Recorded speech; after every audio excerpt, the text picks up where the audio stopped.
Hello and welcome to the Story Behind the Stories, your weekly look at the pages of the Neepawa Banner Press. Thank you very much for taking a little bit of your time and spending it with us right here on NACTV. I'm Eoin Devereux, news reporter with the Banner Press, welcoming you to the show. Joined this week by journalist Casper Wehrhahn. Casper, good to have you here this week to share some of the details that were in this week's edition of the paper. Yeah, good to be here once again, and excited to say that we have another very full paper this week, Eoin. It's a nice, tight, concise 16 pages this week, but every single available space is most definitely filled with some intriguing and interesting, and most importantly, significant local news. And let's go with some of the most interesting visual aspects of this week's newspaper, which is why you gotta always remember, pick up a physical copy of the Banner Press anywhere in Neepawa or 30 surrounding communities throughout Western Manitoba, and to be able to see it for yourself. Because right on the front page, we have to thank John Luigi Upito for his aerial shots of a controlled burn that occurred recently right down at Riverbend Park here in Neepawa. Now, it must have been very interesting. This is something that's done. A lot of RMs and a lot of communities do things like this each and every spring, but it sort of springs up, as it were, on a lot of people unsuspecting something like that. As they drive by, they see just a bunch of flames there and they sort of freak out a little bit. But Casper, you were able to chase down our fire chief, get some of the details, and find out exactly how controlled this controlled burn actually was. Exactly, yeah, and this was an important part of featuring the photos on the front page here, and inside the paper as well. There's an additional photo on page 15, of course, because, I mean, people in communities, they talk. That's just how it is. We're social creatures, but sometimes the talk is rumor, it's hearsay, and, you know, we want to keep the record straight. So I got in touch with Eve Gillis there, talked about the details of the controlled burn. He said, yep, everything was all good. It was under control. We just had to tackle it a little bit differently this year because they had a different wind direction. So obviously that means they had to switch things up in terms of how they go about it. But as well, actually, this is an area they typically have to fight kind of in order to burn it. Just because of the conditions down there in the Riverbend area that's sort of outlined. You can see it in the photo there. It's between, of course, the pool and campground area and the highway there, Highway 5, right? Yeah. If I'm thinking of that right? Okay, thanks.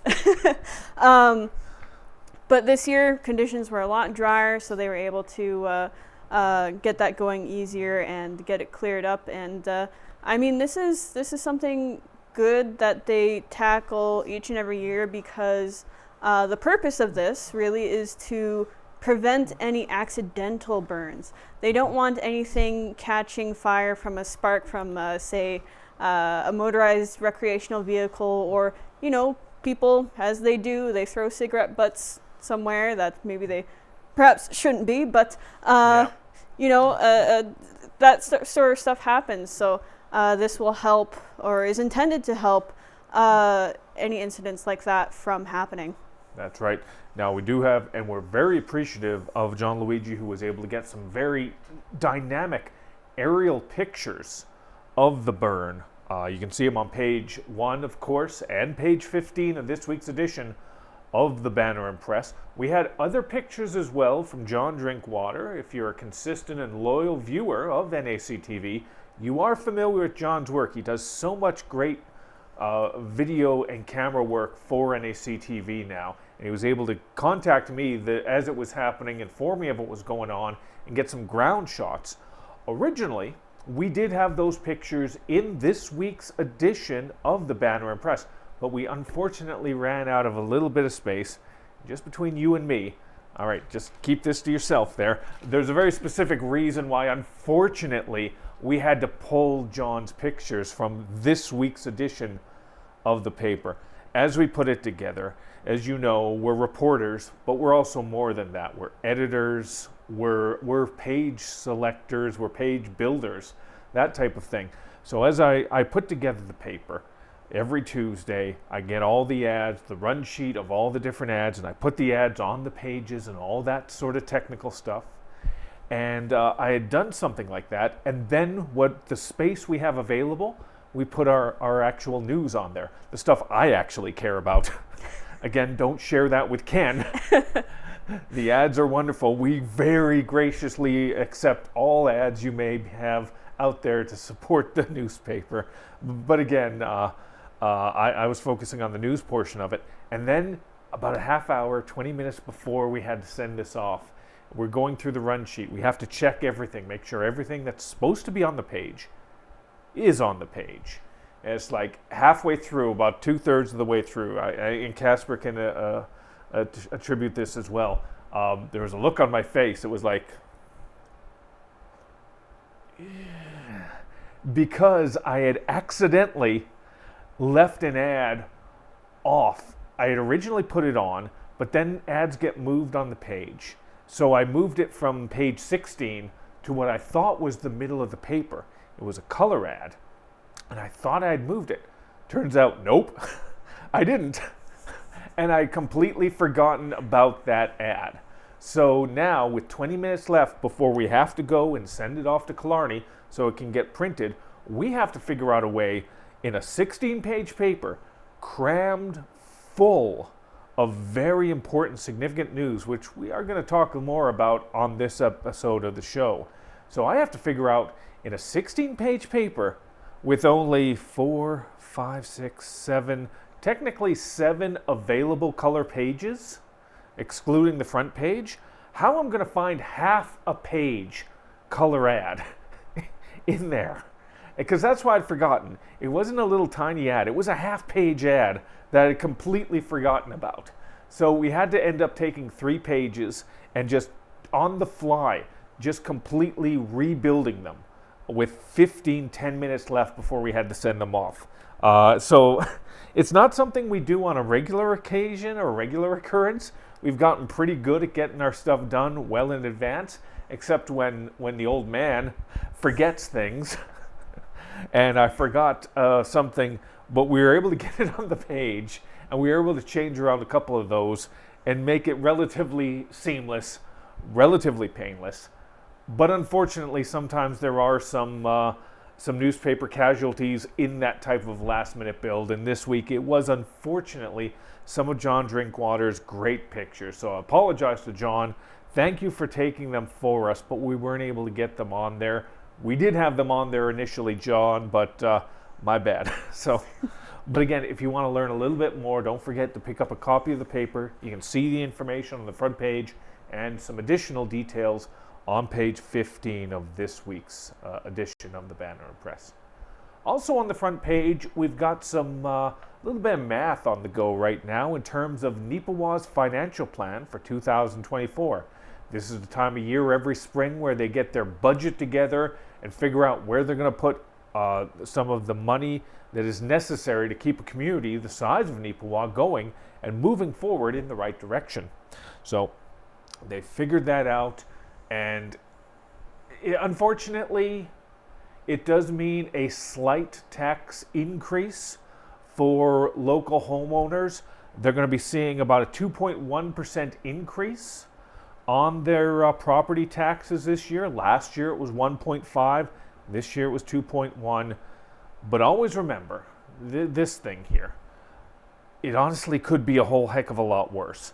When you look at and I put this in the story, you can find it on page 1, and it does carry over onto page 9 of this week's edition of the paper.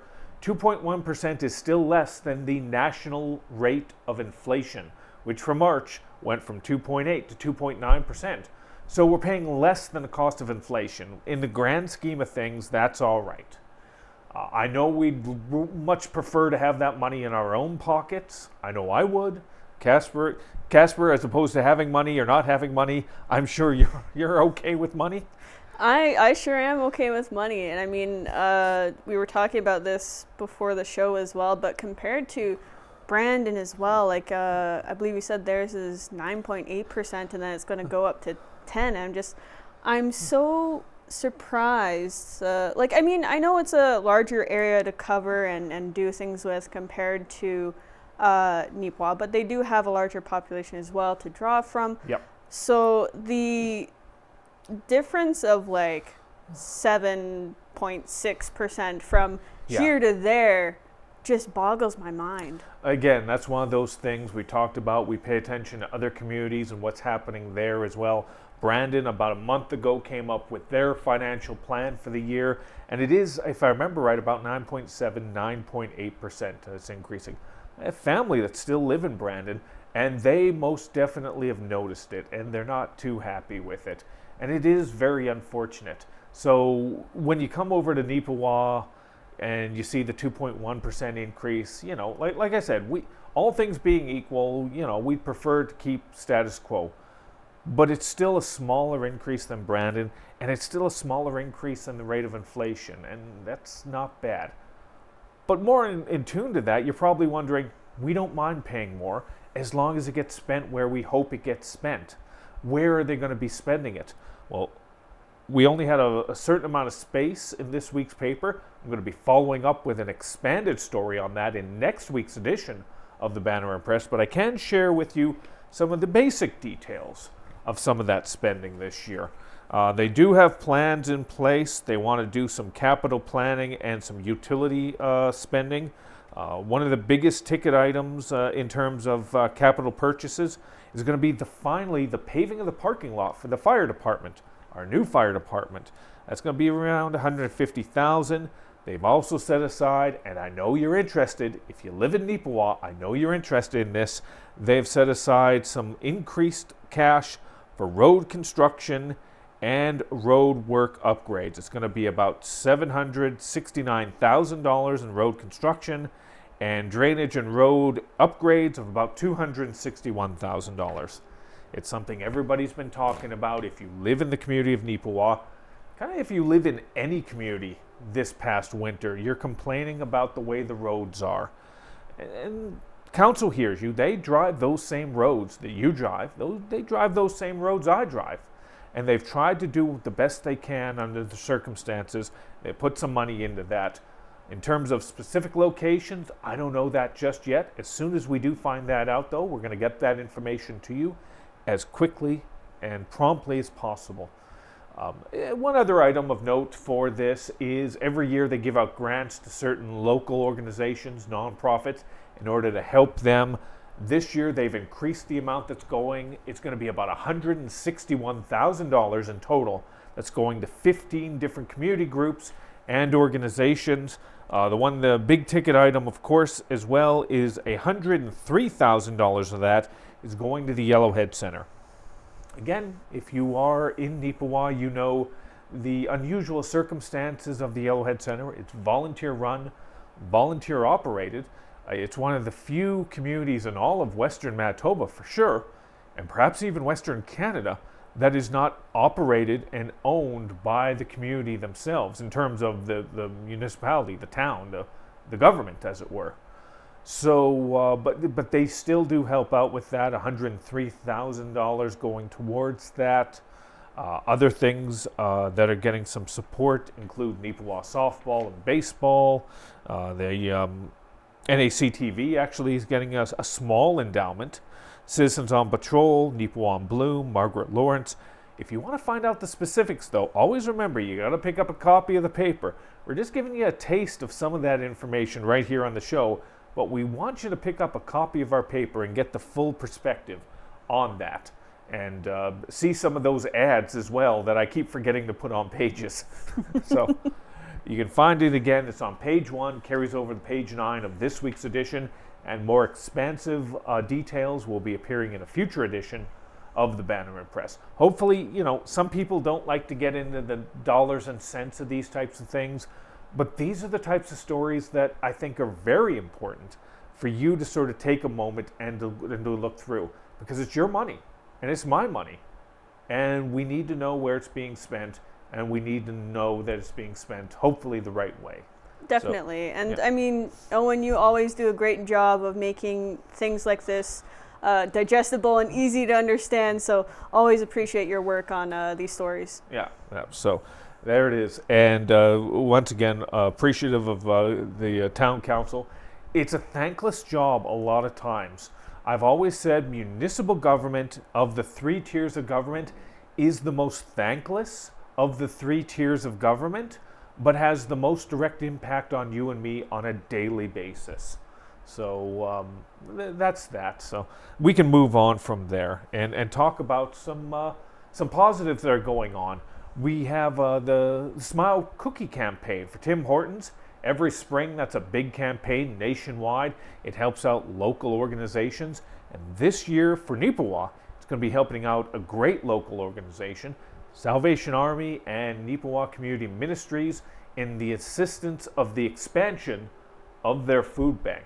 So if you go and get a Smile Cookie, the proceeds that are going to be going from that are going directly towards enlarging the space for the food bank. I had a chance to speak with Amanda Nightingale on it, and she was very thankful to Tim Hortons and the other groups that have helped support the planned expansion.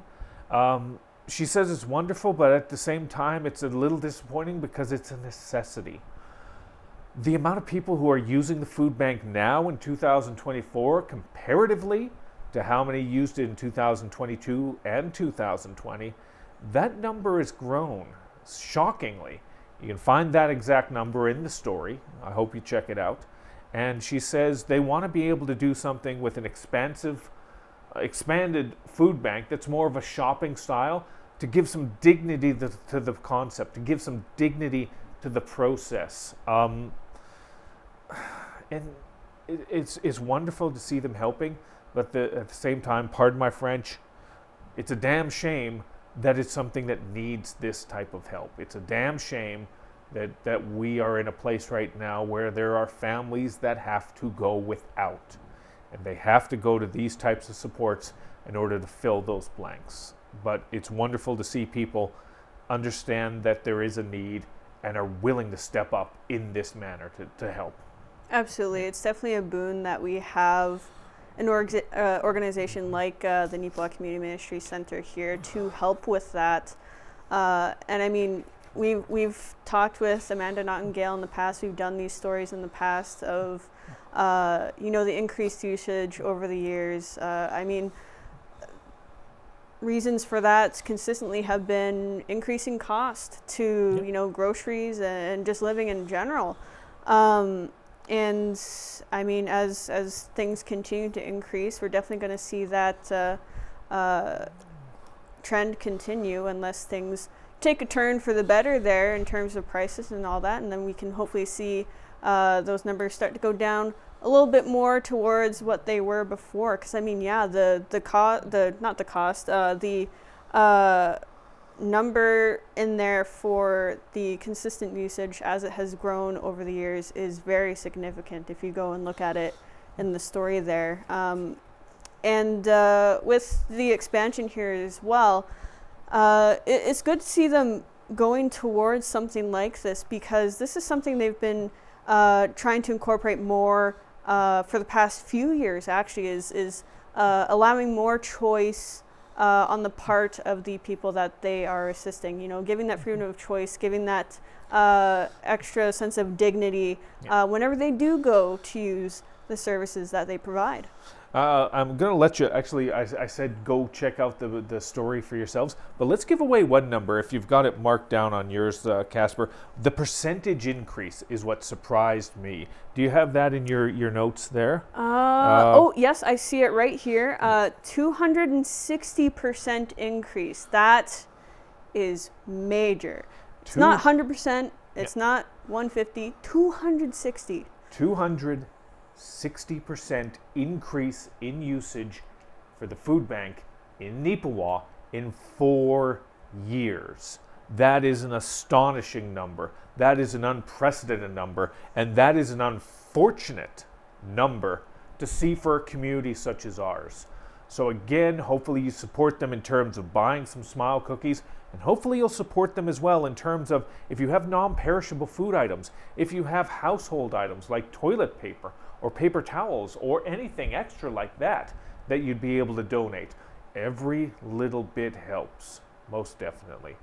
On that same page as well, page 2 of this week's edition of the Banner Press, I have another story about a group of individuals, local individuals, who are stepping up to help. This was a story Casper actually broke about 5-6 months ago, just before the winter, about the Neepawa Newcomers Coat Room. So I'm very happy to be able to sort of add on, just in my own little way, to some of the details that Casper was able to share with you on this before. This is a group that comes together, a collective that see a need to get some winter coats and some winter items for newcomers to our nation, to our country, who maybe are not familiar with a Canadian winter, who are experiencing a Canadian winter for the very first time. Well, they were part of the Community Expo, which took place at the Yellowhead Hall a couple weeks ago. They were sharing their stories, they were sharing their details, they were sharing information on a brand new endeavor, the Sponsor a Coat program, which I think is a really unbelievably good idea. They take these new coats they get from these places, and they're able to get a donation, a sponsorship as it were. If you sponsor a coat, you give $50 and that takes care of the coat, or you can even just give $10, a partial sponsorship towards a coat. I mean, it's really a good idea, and I like the fact that they were able to think of that and sort of do something like that. And as well, Casper, they actually they shared the details on how many coats they gave away, which was a great number, but I'm sorry, I forget the exact number. It was 200 something. Yeah, I believe it was 201. Yep, 201 winter coats. I mean, I was thrilled to see that in your follow-up story. I mean, this is a fantastic group that is doing good work here for anyone who's new to the country, to Manitoba. And I mean, yeah, the winter really does take you by surprise. I've lived here my whole life. It still takes me by surprise. So when you're coming over, you're used to a different climate, a warmer climate. I mean, any help that you can get to help you ease into that a little bit, even just a touch, such as with the coats that this group is providing, I mean, that makes all the difference. Yeah. And again, it's these little things that make a big difference. And it's not even just for our Filipino population who are over here. If you're a loyal and consistent viewer of the story behind the stories, you know a little bit about my story. My family immigrated from Ireland when I was barely a year old, went to a community known as Thompson, which is about 700 kilometers due north of Neepawa. So if you think a Neepawa winter's cold, wait until you deal with a northern Manitoba winter. That's something entirely different.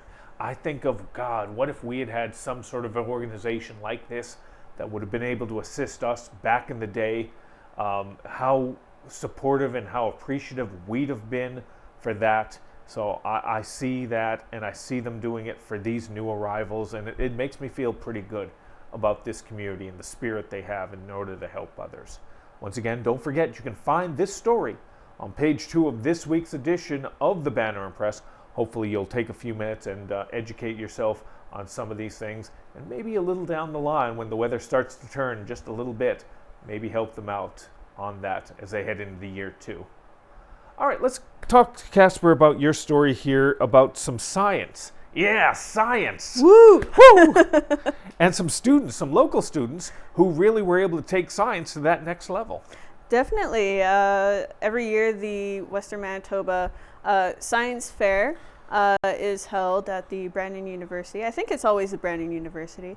And there was a bunch of students from the Beautiful Plains School Division area, as well as the, where did it go?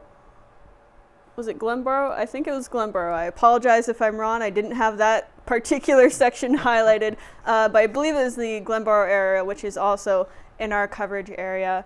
A bunch of students from those regions went to the science fair there in Brandon University and had the opportunity to share their projects on that level. They, of course, had to get selected from their local schools' science fair as well in order to move up to the Western Manitoba Science Fair. So they had a wonderful experience there. I had the opportunity to talk to about 6 Brookdale students, their teacher, and someone who is involved, of course, with the science fair. Reached out to me on that and was able to organize a couple interviews with them for me. So I have some fantastic quotes there and a little bit of details on each of their projects. And we are going to have some details on results in a future edition of the paper. But it was just interesting talking to them and seeing all the different ideas that they had for projects that they came up with. And built diagrams for little models for even, and put all that information together in order to present them. And they did really well. They well represented the area, the schools. Even if they didn't bring a medal home or a special award home, to be able to get over there and showcase their interest in the scientific field in that way is incredible. Really nice to be able to share their story with you and to share some of the accomplishments they were able to put out there and represent their community as well as they did. Again, you can find that in this week's edition of the paper. Brookdale students, Glenborough students as well, congratulations on that. And we will, as Casper said, have more details, expanded details on that in the next edition of the Banner Press. We only got a few minutes left right now, so we're going to just do some rapid fire on a few other stories that we wanted to share with you today. This was one story that we got from our local newspaper, our local journalism initiative reporter, Jolene Bakalas, based out of Carberry. Carberry, of course, is going to be welcoming Chris Beaudry to their wellness event, which is scheduled next week.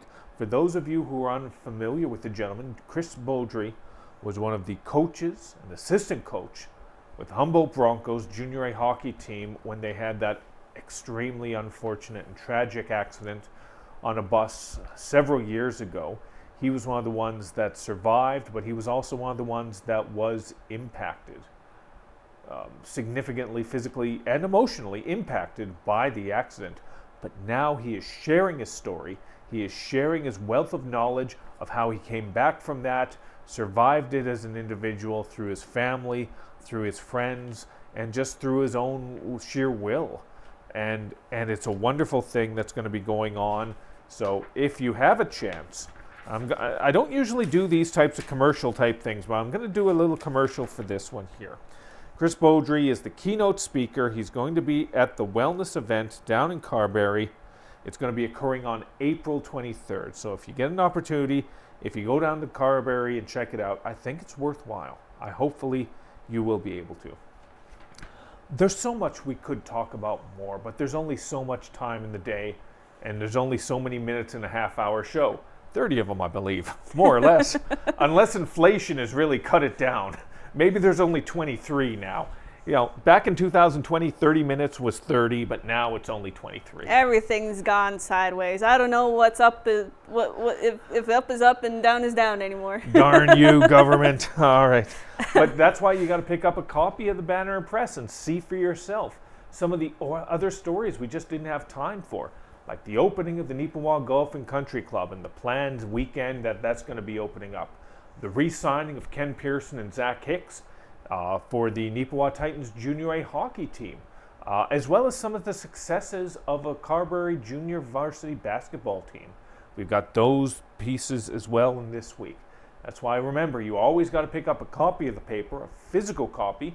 You can find it anywhere in Neepawa or 29 other communities throughout Western Manitoba, including Brandon. Now, hopefully you'll be able to track down a physical copy of it, but if you can't, always remember, every Friday morning at 9 a.m. Central Time, it goes live on mywestman.ca. A PDF copy of it goes live so you can skim through it at your leisure, on your tablet, on your phone, on your computer, whatever suits you. And we always do appreciate your support on that. We obviously can't put it on Facebook anymore. The Canadian government and Facebook are having a little bit of a tiff right now. So news organizations aren't able to do anything like that. That's why we hope that you'll go directly to mywestman.ca. And of course, if you have any story suggestions for us, we always do appreciate those.